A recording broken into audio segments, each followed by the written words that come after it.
വായനക്ക് വലിയ പ്രാധാന്യമുണ്ട്. നമ്മുടെ സ്കൂളുകളിലും കോളേജുകളിലുമെല്ലാം വിദ്യാർത്ഥികൾക്ക് അധ്യാപകന്മാർ പ്രത്യേകം പ്രചോദനം നൽകിയിരുന്നു. ധാരാളം വായിക്കണമെന്ന്.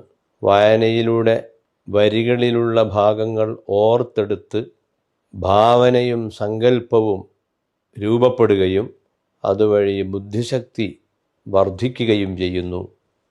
അതാണ് വായനയുടെ പ്രത്യേകത.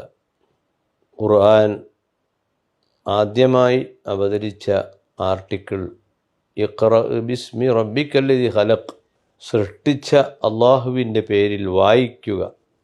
ചിന്തിച്ചുകൊണ്ടുള്ള പഠനങ്ങളാണ് വായന എന്നതുകൊണ്ട് ഉദ്ദേശിക്കുന്നത്. വായന മരിക്കുന്ന ഒരു കാലത്താണ് നാം ഉള്ളത്. ലൈബ്രറികൾ പലതും അടച്ചുപൂട്ടൽ ഭീഷണിയിലാണ്. എല്ലാവരും വാട്സാപ്പുകളുടെ പിന്നാലെ കൂടി കാണുക, രസിക്കുക, അത്ഭുതപ്പെടുക. അതാണ് വാട്സപ്പ്. പഠനങ്ങളോ വായനകളോ ഭാവനകളോ വളരെ കുറയുന്നത് കൊണ്ട് തന്നെ പുതിയ തലമുറയിൽ മനസ്സ് വികസിക്കുന്നില്ല.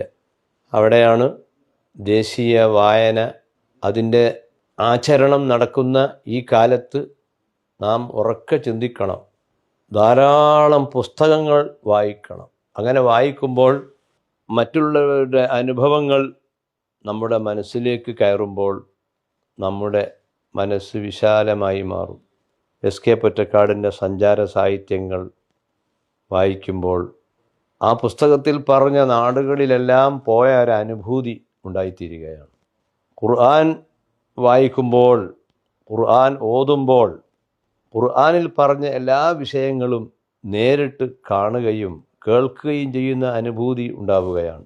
അങ്ങനെ ധാരാളമായി വായിക്കേണ്ടത് വായിക്കുമ്പോൾ, ഓതേണ്ടത് ഓതുമ്പോൾ ആ മനുഷ്യൻ ഓറഞ്ച് പോലെയായി മാറുന്നു എന്നാണ് ഹദീസുകളിൽ വന്നിട്ടുള്ളത്.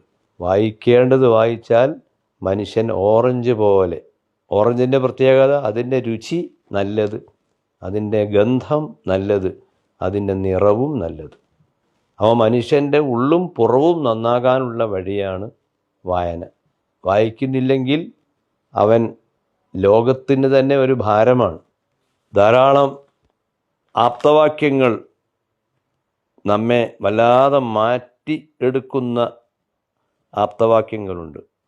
പുസ്തകങ്ങളില്ലാത്ത വീട് ആത്മാവില്ലാത്ത വീടാണ്. ആത്മാവില്ലാത്ത ശരീരം പോലെയാണ് പുസ്തകമില്ലാത്ത വീട്. വായന നടക്കുന്നില്ലെങ്കിൽ അവിടെ ഉള്ളത് ശ്മശാനം.